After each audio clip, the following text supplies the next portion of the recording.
मातृभूमि न्यूज, मातृभूमि की आवाज, मातृभूमि के लिए। કેશોદ તાલુકાના બાલાગામ ગેડ ગામે સગર સમાજના ઇષ્ટદેવ શ્રી દાસારામ બાપાના મંદિરે દાસારામ બાપાની 386મી જન્મજયંતિ ખૂબ જ ધામધૂમથી ઉજવવામાં આવી હતી। સવારે હાથીની અંબાડી ઘોડે સવારો ડીજેના તાલો સાથે વિશાળ રથયાત્રા બાલાગામમાં નીકળી હતી। આ રથયાત્રામાં સગર સમાજ જૂનાગઢના પ્રમુખ રમેશભાઈ કોદાવાલા, વેલજીભાઈ પાથર, અમરાપુરાના સરપંચ ભૈલુભાઈ સોલંકી, લાખાભાઈ સોલંકી, હરસુભાઈ કડથિયા, બાલાગામ સરપંચ, ગ્રામજનો, દાસારામ બાપાના ભાવિક ભક્તો તથા સગર સમાજના ગામના ભાઈઓ તથા બહેનોએ હાજરી આપી હતી। બપોરના સમગ્ર બાલાગામના ગ્રામજનોએ મહાપ્રસાદ લીધો હતો। ગુજરાતભરમાંથી મોટી સંખ્યામાં સગર સમાજ સાથે 18 વરણ બાલાગામમાં અનેરા અવસરનો લાવો લેવા પધાર્યા હતા।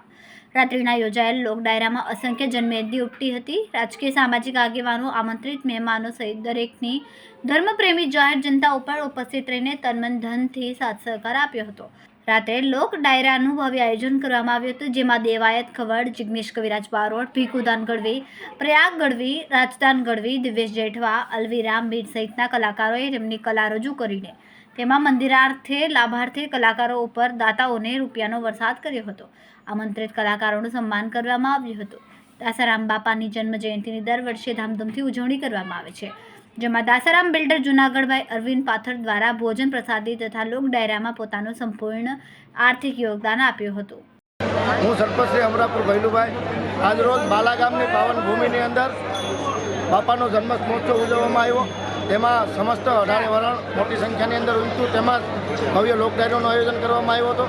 તેમાં પદ્મભૂષણ ભીખુદાનભાઈ ગઢવી, જિજ્ઞેશભાઈ બારોટ, દેવાયતભાઈ ખવડ તેમજ નામાંકિત કલાકારો હાજરી આપી હતી। તેમજ સંતો, મહંતો મોટી સંખ્યામાં માનવ મરામણ પણ ઉમટ્યો હતો। અમારો સમાજ પણ મોટી સંખ્યાની અંદર બાપાના દર્શન કરવા ઉમટ્યો હતો અને રાતને રઢિયાળી કરવા આપ સૌ એટલી મોટી સંખ્યામાં આવ્યા। મીડિયાના મિત્રોનો પણ ખૂબ ખૂબ આભાર માનું છું। જય હિન્દ, જય ભારત।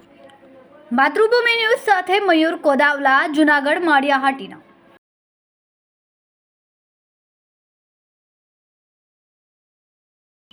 ખૂબ જ ટૂંકા સમયમાં માતૃભૂમિ ન્યૂઝ OTT પ્લેટફોર્મ અને મેગા સિટીમાં કેબલ નેટવર્ક સાથે જોડાઈ જશે, તો જોતા રહો માતૃભૂમિ ન્યૂઝ।